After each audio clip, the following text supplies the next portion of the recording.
People of the internet, the comedy wars are heating up, and today we are going to learn why Andrew Schulz just declared war in his segment on the Flagrant podcast titled Comedians Are Rats. So buckle up, because this one's about to get crazy. All right, boys. Anyway, any other discussions about the fest, Saudi Fest? Nah, Marc, Maron, you ain't shit. That's about it. Jesus. Yeah. I'm tired of this motherfucker. Ain't shit. Not just him. A lot of these comedians ain't shit.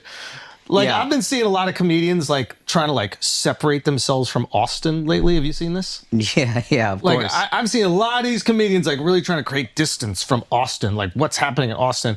A lot of comedians that use Joe and his millions of followers to boost their careers, that went on there to promote their specials, that performed at the club, really used Joe's power and influence that he was very generous to give them. And all of a sudden there's a little internet backlash post-election, and they're trying to blame the manosphere for the election, not the fact that they ran a fucking dead guy and a woman that can't talk. No, it's true. And it's and now I see these comics kind of vocally talking shit, that they would talk all this shit, by the way, behind closed doors, because it's what comics do. But okay, couple thoughts. First, isn't it crazy that we are witnessing this drama between these comedians on their platforms? Is that not wild? Instead of dealing with this privately or talking face to face with these people are editing and publishing this stuff to their social media accounts, and we get to witness this reality show right now in real time. And I'm grateful, because Below Deck is only on once a week, so that means I have 6 other days to fill with my reality TV needs. Now, number 2, does this kind of come off like a coordinated attack? Because Joe and Andrew both addressed this week. At the same time, they address this and they speak of it, right? Is that not crazy?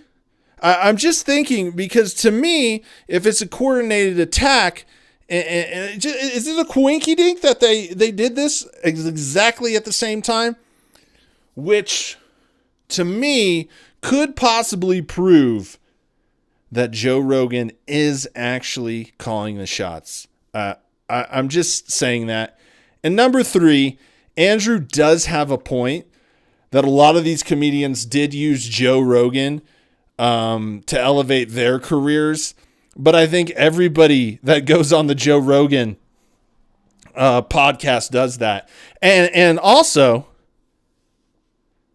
don't think that Joe Rogan ain't making some money off that shit, because do you notice a lot of times the guests on Joe Rogan just happen to be coming on when a book's publishing, when a special's publishing? He's got to have some kind of deal there. He's probably making a ton of money in sponsorships and these kind of deals. So those are my initial thoughts. But I'm still really wondering about that coordinated attack. It just all seems a little too fishy to me. Real rat weasel shit. Because you let this guy enrich you, you used him for his followers, and now you see a situation where they're getting backlash, and instead you pile on for self-salvation. Yeah. Not get your boys back and refute some of the rumors that exist on the internet. Yeah. There's a lot of fucking weasels in this business, and it's good. I like to see it. I want everybody to know. That is true. I've always said that people will always turn their backs or try to distance themselves for self-salvation. Kind of exactly how Andrew Schulz is doing right now with MAGA and Trump and all that shit he promoted. So there are, in fact, a lot of weasels in this business, don't you say? Because they're going to get canceled for some shit in the future. They're going to not live up to the purity test. And Joe is the type of guy that he would have had your back. He would have had you on the biggest platform in the world to explain yourself. He would have given you that opportunity. But now, you're showing who you really are. So You know what though? enjoy the bed you made. You know what though? Joe still might. He's so fucking nice. He still is. might. Is this not irony in its finest? Is this not irony coming out of Andrew Schulz's mouth? Isn't this crazy coming in at Andrew Schulz's mouth? Is he really doing this right now?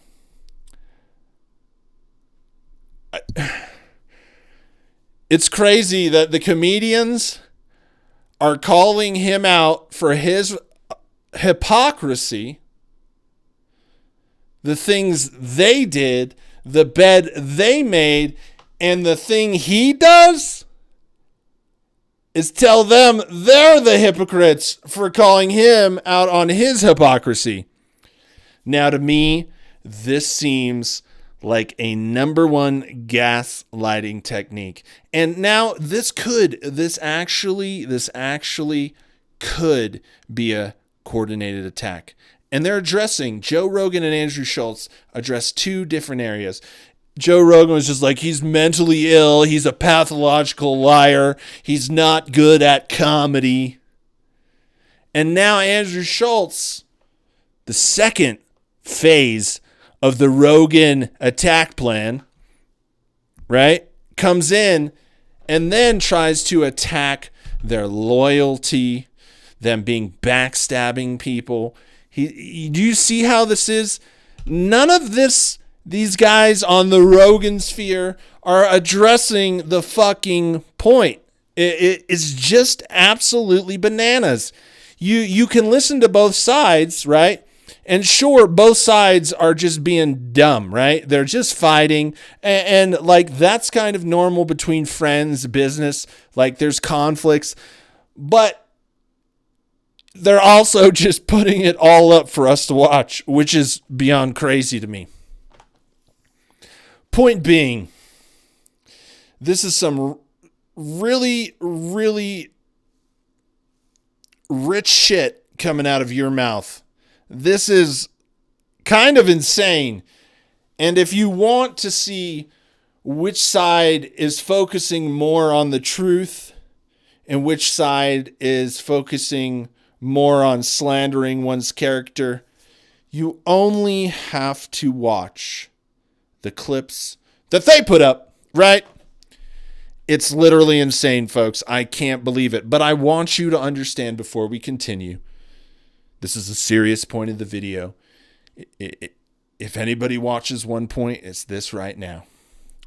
I want you to realize how incredibly privileged you are to witness this. This is some great, great sloppy drama.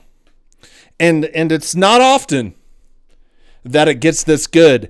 But now things have gotten really personal, and these guys are kicking each other in the nuts. And I know you and me we're all here for it. We're all here for it. And I'm going to make the videos, and you're just going to inhale all of this great drama, and you're going to start prancing through the forest with nothing but joy, and a giant meadow is going to appear in the distance, and your happiness will be complete. He don't care, and he knows that people are flawed, I guess. But like, nah, that's my guy. I'm never gonna fucking, nah, never. I never pile on against him. That's a real motherfucker right there. Now, I'm not surprised that Andrew Schulz takes this position, because Andrew Schulz always hedges his bets in his favor, which means with whoever is or appears at that moment to be the most powerful, the most rich, the one with the most influence. So there's no way, because we've seen Andrew's a shapeshifter, man. He went from like white guy in hip hop to fucking, yuppie. Is that what it would be? Or yeah. or hipster 40-year-old or something like that. I don't even really know. Above us. Let's just say he became above us.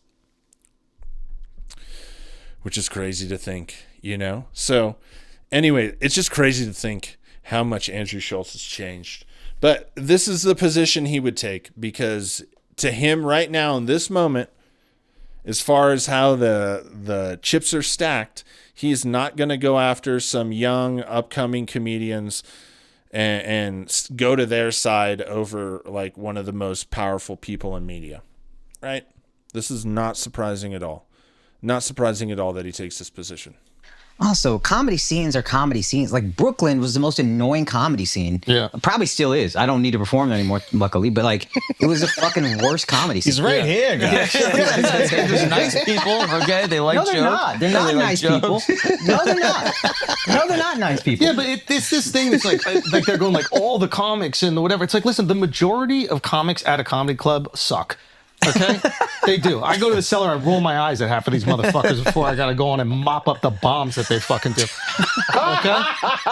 Okay, this idea that they're all good, but what we're not gonna do is pretend like there aren't fantastic comics there as well. Yeah. Okay? Shane is fantastic. Yeah. Derek Poston is fantastic. Brian Simpson is fantastic. Okay? Maybe they don't have the density that we have in New York right now. Okay? But at the same time, like, to dispel the entire scene, because now Joe can no longer do something for you, or Tony can no longer do something for you, because that's what... He has an excellent point there, my friends. He has an excellent point. I've got to admit, when he's right, he's right. Because Joe and Tony can no longer do something for us. And, well, in one person's case, that's actually produce a comedy special. And in the other man's case, it's to produce comedy.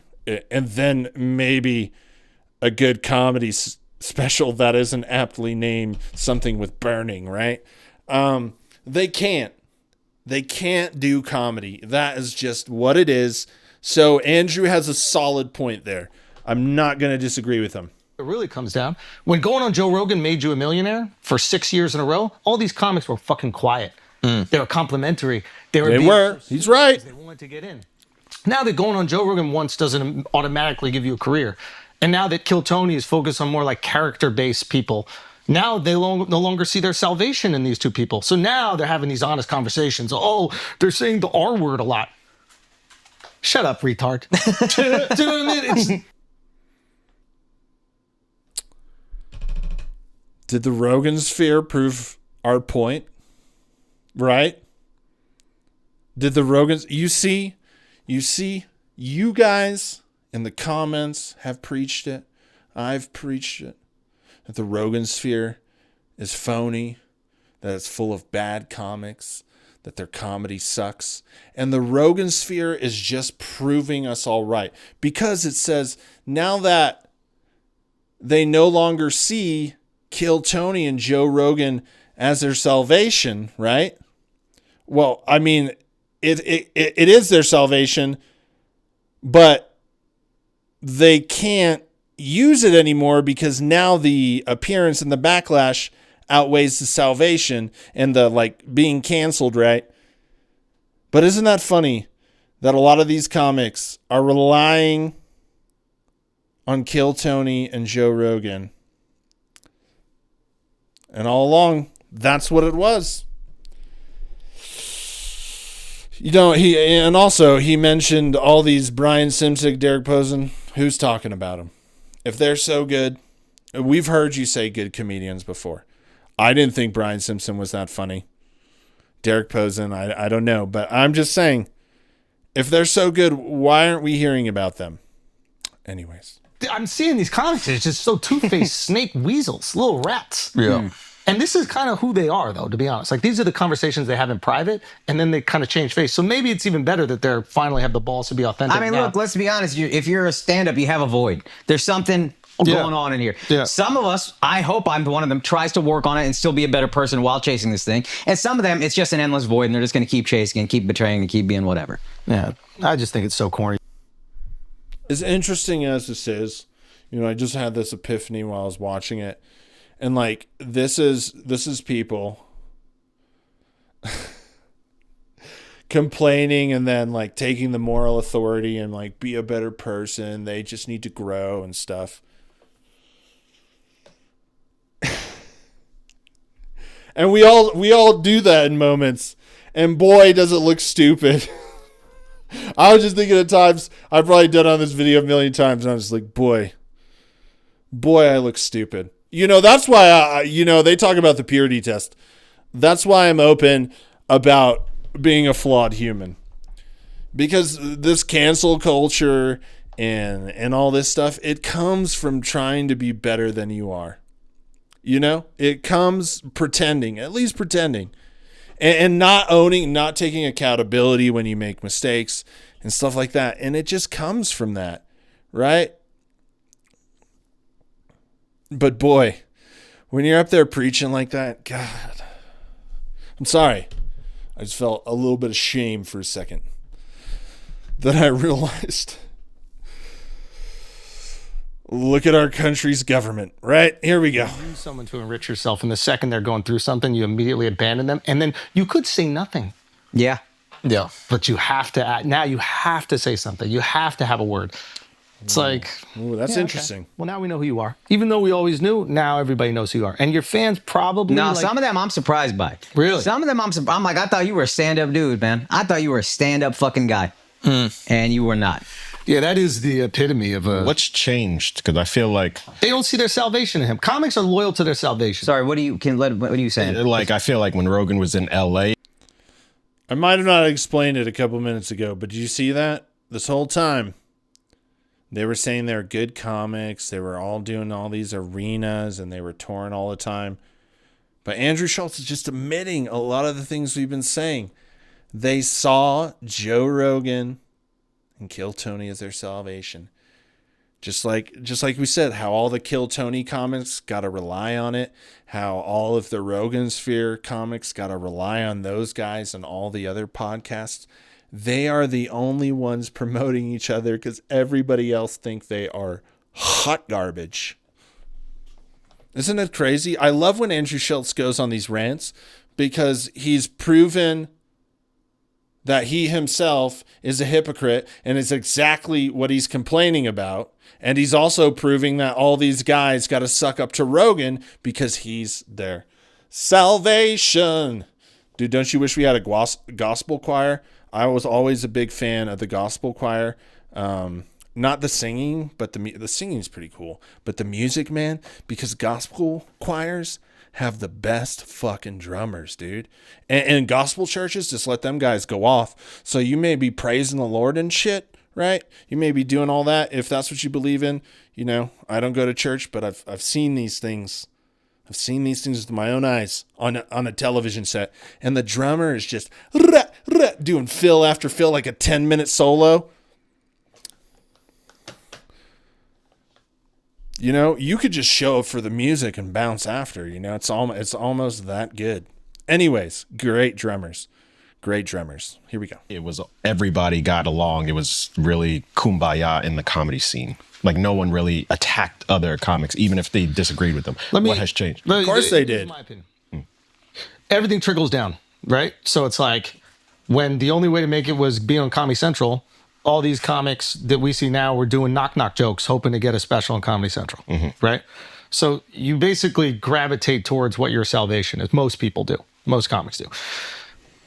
Joe Rogan was the way to make it for a 6 or 7 year stretch. It was like you went on Rogan. I saw it happen to me. Like going on Rogan, life changed immediately, right? And when that was the case, all these comics were real fucking quiet. Nobody said a peep. No one said, and if they disagreed with something, they were just silent. Now going on Rogan once isn't going to immediately change your career. Yeah, I remember you said you went from comedy clubs to theaters. Probably going to ruin it. A few years later, I went from comedy clubs to more people in a comedy club.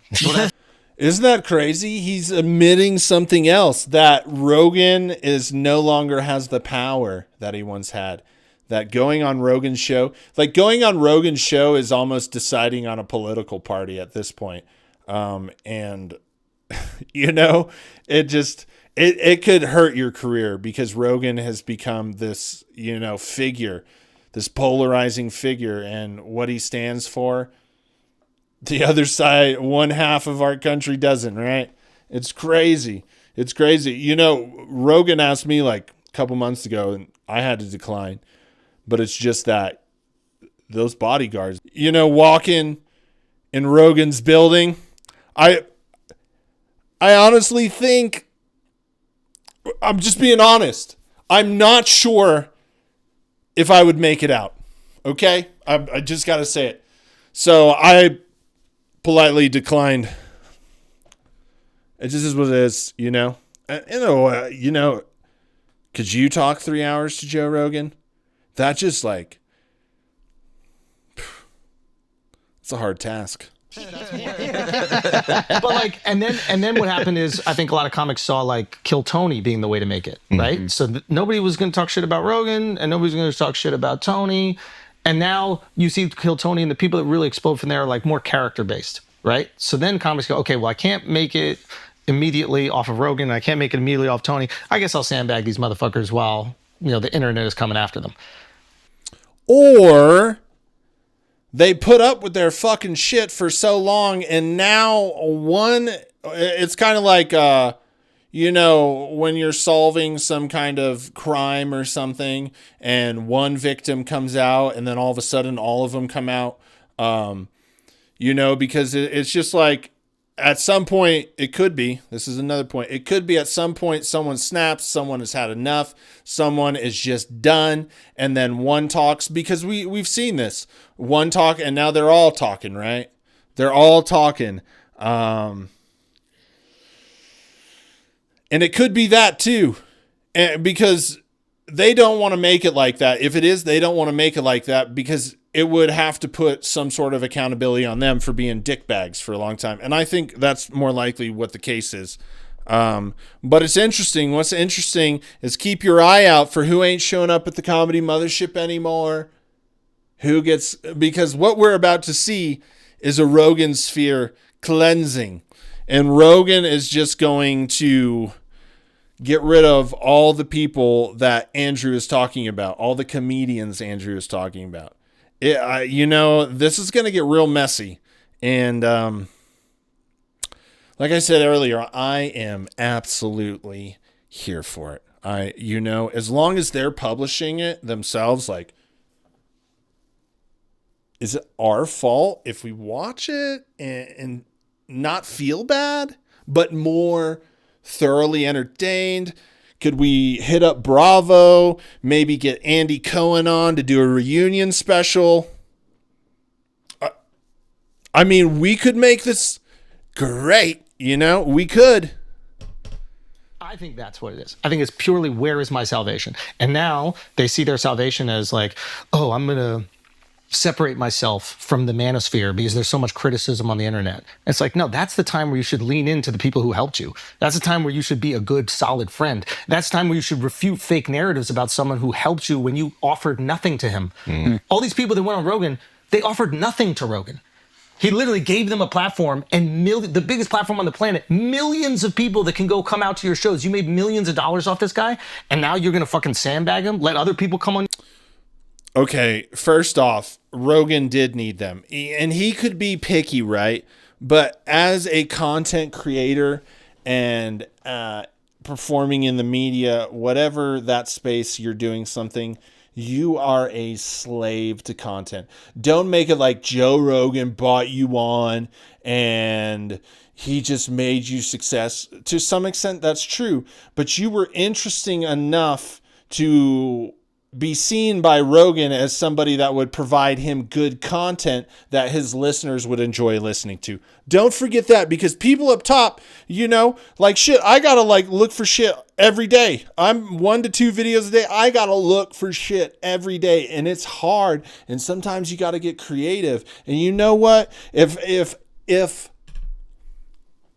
there was somebody that just had a catalog of Rogan things all nicely out, I would not be like, ugh, I did you a favor by using your catalog so I could make stuff on my show and make you famous. No, I would be so incredibly grateful to them. It's just like employees, but this is the same behavior that work and corporations do to their employees. They act like they're their king for paying you. It's like, bitch, I just made you the money because I made the product. I created it from scratch. I put it in the fucking presentation and I put it on your desk, and all you had to do was look at it, approve, and then fucking make it happen with a phone call or telling or delegating, right? And that's why business owners are so fucking annoying, because they need you. And just like businesses need you to provide their product, the content, whatever it is they're selling, Joe Rogan needs these interesting and entertaining guests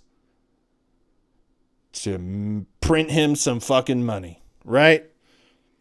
So I really hate when that stuff, because, people be like, it takes two to tango. And then all of a sudden they're saying, no, one, bitch. It only took one. Isn't that shit crazy? People are always trying to take all the credit and never give others the credit they deserve. I fucking hate that.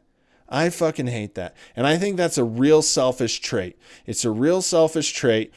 And if you can get rid of it, which it's hard, because we're convinced we are magical, God's gift to this planet as ourselves, right? We think of ourselves so highly. But really learning that you ain't shit, you make mistakes, is crazy. Like I have a belief here. You should always say thank you whenever someone does something. And get that, there's this shit online about not tipping. What horseshit is that? Those people are working hard, and they're also not earning a full hourly wage. And they rely on those tips. And you know what? If you have the money in this fucking economy, shit, eating out, a fucking fortune. And if you can do that, then you should be prepared to tip. I think so. Look, tipping is an easy way to be a good person. It's a genuine opportunity to directly and positively, without a doubt, impact and improve someone's life. I think you should overtip. I don't eat out all the time, but if I did, and when I do, shit, I'm tipping almost the same price as my meal, because and it makes you feel good. You just drop like a $30 or $40 or $50 tip, and you just ordered some hamburgers. That person is so grateful, and you did something good for them. It's an easy way to feel good about yourself and to do something good. So why wouldn't you do it? And what if your boss, well, they probably are. Shit, that was a bad example. But I'm saying, what if your boss was even more stingy and okay, they probably do. But what if, and they treated your wage or your salary like that? You treat people like tipping. Yeah, you fucking wouldn't like it. But what if your boss should say, oh, here's a 10 that, he Oprah'd that shit. 10,000 for you, 10,000 for you. Bro. That'd be the shit, wouldn't it? So go be the shit for somebody else today. And you don't have to take my word for it. Your show to fucking talk shit about him, that is you don't want that motherfucker in a foxhole, put it that way. And people know that. People know that at their core. Like, I know it's a term, but these guys all like to go and use these military terms and talking about, you don't want to take this guy to war. Please, homie. That would never happen. You would never find yourself in that position. You know why? Because you weren't brave enough to sign up for it in the first place. Now, where were you? Where were you? He could have been around in 2004, 2005, 2006, 2008, 2009, 2010. Shit, that shit went on for a long time. I just really hate how these people try to be these what do you call them, urban soldiers, and talk about, that's not a guy you take to war. Well, you didn't sign up for that shit. So you don't have to worry about that now, do you? They always want to try and use that phrase to sound like really tough, like, that's not a guy. Ugh. Well, you'd never find yourself in that situation there, Buckaroo. Now, would ya? Because you didn't sign up, now did ya? So shut the fuck up. Your fans might support you right now, but they know you're a rat. And, and your time is going to come, and then nobody's going to be there to help you. This is how you describe comedy before Rogan. Like when you were coming up, like he would always talk about like, dude, like these comics are just so fucking selfish, da da da. And I was like, come on, they're not that bad, you know? Rogan organized the whole shit. He was benevolent, he helped, so everybody else was like, maybe that's the way to do it. We should all help. And the second they stopped seeing him as the one and only salvation for their career, they're like, oh, okay, we can go back to just shitting on everybody. Wait, did he just say Andrew Schulz described this is how comedy was before Rogan made everything happen? Did his own employee just call him out on his show saying, hey, dog, you're full of shit because you said this before? Kind of like people have always been shitty and they will continue to be shitty, and this is just the result of humans mingling, right? Oh, man. What is even the point of this clip? He's just, I mean, you can't take him seriously because he's doing all the same shit. And obviously it can't really, you say, because he's been saying this shit about comedy beforehand. So he's just trying to throw it on other people that don't agree with him. Do you see how humans act? Do you see how humans act? They blame everybody that doesn't agree with you. You are a hater if they don't agree with you. Isn't that crazy?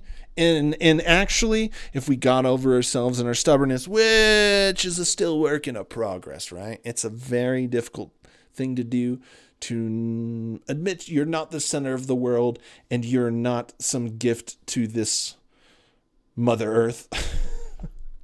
Right? Well, that's a tough one. I wanted to go on a little rant about it, but then I realized, you know what, guys? It's hard being a human. And we are so full of shit. And we make so many stupid ass mistakes. But I think, honestly, that's why we like this drama and this reality, because we know it. We've been through it. And if you get a little bit smarter, you'll learn to do less of it. Sometimes it's not avoidable. Sometimes you got to stand up. Sometimes something happens to you out of the blue. But when we have a choice and can make a conscious decision to run away, I think that's when we become better people. Or at least a better version of ourselves, because who the fuck knows on this planet what a good person is? I'm confused, right? I'm confused. I'm seeing so many double standards everywhere I look. But you know what I have learned? I've learned to laugh. Right? Oh, man, dude. Also, we are incredibly corny, and we make fools of ourselves. Okay? Let's go. Mercilessly. And now you see all these little fractures and everybody ripping people in different ways. And then comedians having other comedians on their podcast and then forgetting how to riff.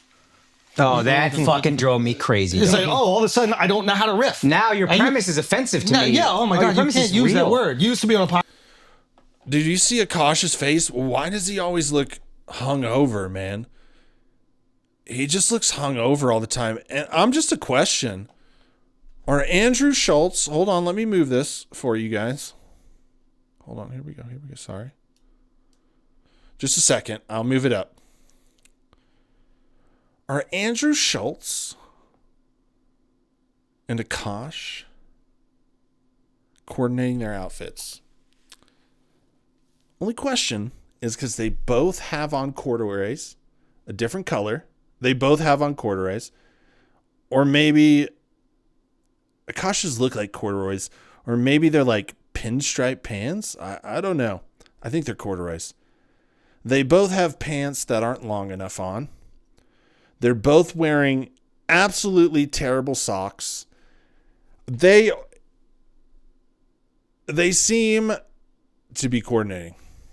I'm just saying. Could you imagine that though? Could you imagine, before the podcast they call each other up, yo bro, what are you wearing? I don't know if that's a good move. we have to talk about Marc Maron today. So we better dress casual, kind of frumpy, so that we look like we don't care. And that they're just sorry-ass people with nothing better to do. And they're just over sucking on Joe's teat because they can't stand up for their true friends. Do we have an outfit for that? Akash? I don't know. Why don't we wear corduroys? I guess that was like known for riffing about the most fucked up shit. Yup. And now all of a sudden it's like, oh, I don't know how to do comedy. Oh, That's don't a bad know. word. Yeah, what are you saying? Well, I don't Alright. understand what you're... So here's what you're trying to say. No, what I'm trying to say is a joke. Let me say the crazy thing and then let me land. It's funny. You white comics is acting like black comics is crazy. Cat Williams ruined it all. Cat Williams went on Shake, started talking shit. And then the whole ecosystem fell apart. You know what I also think, though? Because there used to be an LA, New York comedy thing. Like, New York comics shit on LA. Yeah. That was it. And LA was kind of jealous, whatever. Now there's a third scene that they can both just hate. So they're all like, you know what? Fuck that. And LA's like, the heat's not on us for being dog shit comics. Fuck those guys. They're hateful. All right, buddy. Yeah. Keep moving your hands like that. Do you know what I mean? Okay, it just dawned on me. They're all dressing like they're in the 90s, right? Isn't this a shock? Look at the guy. They all look like a more dressed up version of Kurt Cobain. Basically, like Andrew has Converse on. I know Converse were cool in high school, but those shoes are not comfortable. They're literally like a thin pad and a little bit of rubber. You know, if you've had those Converse, right? But isn't it wild how I see the 90s? I went into the store the other day and there was like a 19-year-old kid working the register, right? And he changes the music and he changes it to some like new metal, like Limp Bizkit-y type shit. And the kid has on like Jinko pants and like look at those shirts, man. And I'm just scratching my head like, what the fuck is going on? You know, you go to the store and there's people wearing fucking Jinkos. Those were I mean, boy, did we all want them though. Those big fucking elephant trunk pants. Those are crazy, you know? But look around, man. Shit's starting to look like the 90s, you know? All the generation below us, they're all dressing like we dressed in high school. Fucking shit is weird, man. It's like a Twilight Zone or some shit, right? Anyways, random thought. But yeah, they all look like hipster Kurt Cobains. Go ahead. You suck too. Don't think because you stayed in LA and didn't go to Austin, somehow you're a better comic. Yeah. You still do this. You suck. Yo, facts. You're making balloon animals. You know what I mean? That's a punchline? What is this comedy? Fuck out my You're Shannon face, yo. Sharp all of a sudden. Fuck out my What you mean, face, dog. Skip? What you mean, Skip? Come on, We Skip. stay quiet for a bit. Yeah. Now I'm done. Marc Maron, come on this pod. Let me chop you up. You asked him to come on, but he would. Bro, why does Akash, you know, we're all born different. But I imagine if you were born Akash, but maybe that's exactly why he does it. That guy is the least threatening. That guy is a hip toss away from, you know, silence. It doesn't make sense, like, why they have to show all this bravado. Like, real strength isn't acting like that. Like, you're going to chop up Marc Maron. Akash, you are not smart enough to have a debate. Akash, you need to get some sleep. You look like you're hungover. You haven't slept. You've been reading the comments all night. And you need to just go have yourself a little matcha and let your feelings sink in, okay? You're keeping them. You're ramping them up so they're keeping you wired. Look at Akash. He's got like purple lines coming down half his face because he hasn't slept. Probably doing the old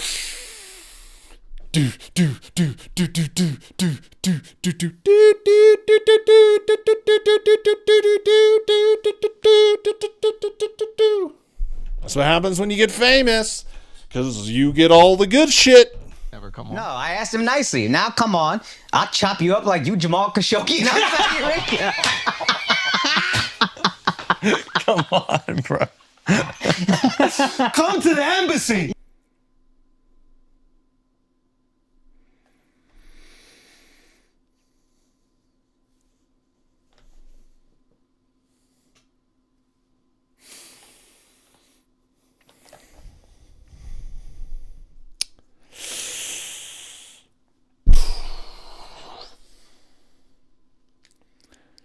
For me, because who knows what's right?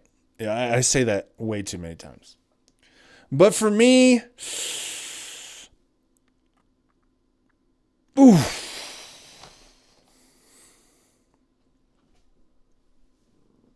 I wouldn't have done that. That's a little too sensitive. Ooh, I get it. Look at his eyes. He's got so much hate in his eyes. That's why he can say jokes like that one's. I just wouldn't go there. That's a terrible situation. Such an injustice. A cruel, horrific injustice that transcends your political beliefs, that transcends anything. That is humanity and power at its cruelest. But that's what these guys do, right? I would stay away from that one. For me, that's crazy. That could be you or me. Right? That was just a journalist who was reporting on power. He went involved in their shit, and he got. So that's bad taste. For me, that is just bad taste. I just wouldn't go there.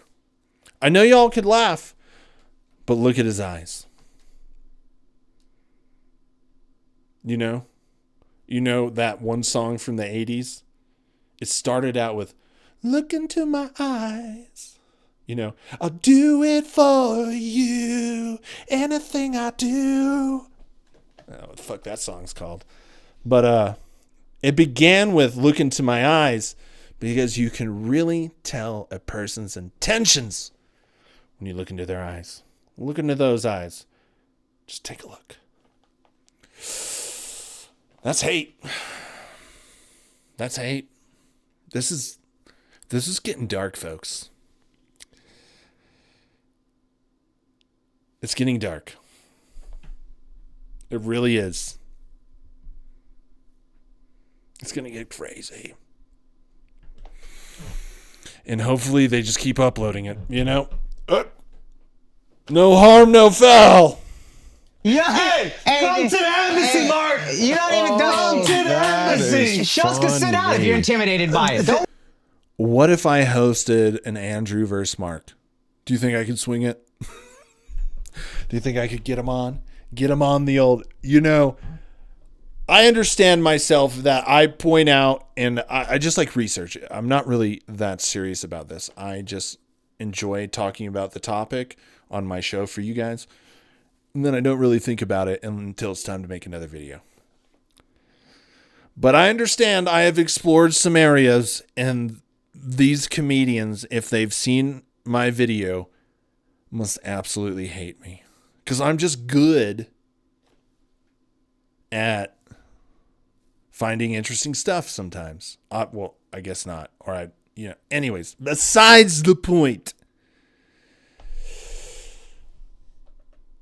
Do you think I could swing it and get it?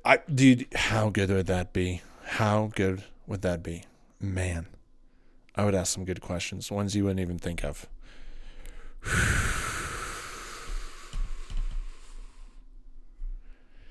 There's just so much. So, how many people did Brendan Schaub cheat with, Andrew? Would you like to know that? Would you like to know that? And did Joe Rogan ever make any, how do we say, advances towards you, young Andrew? Mr. Schulz, did Joe ever fancy you, my boy? Don't worry, I got you. That is. I know you're probably not used to talking to people of color at your shows, but just come talk to one.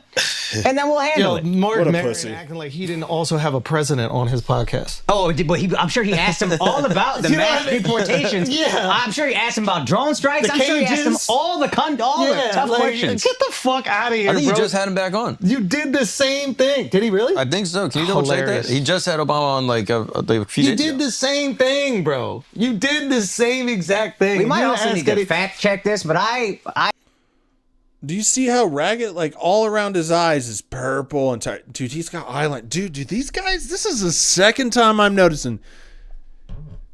I don't understand. They all got makeup on. Just for no reason.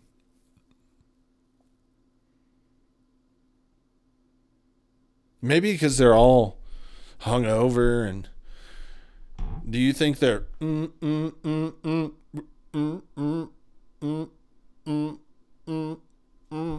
push me and then just touch me till I can get my satisfaction.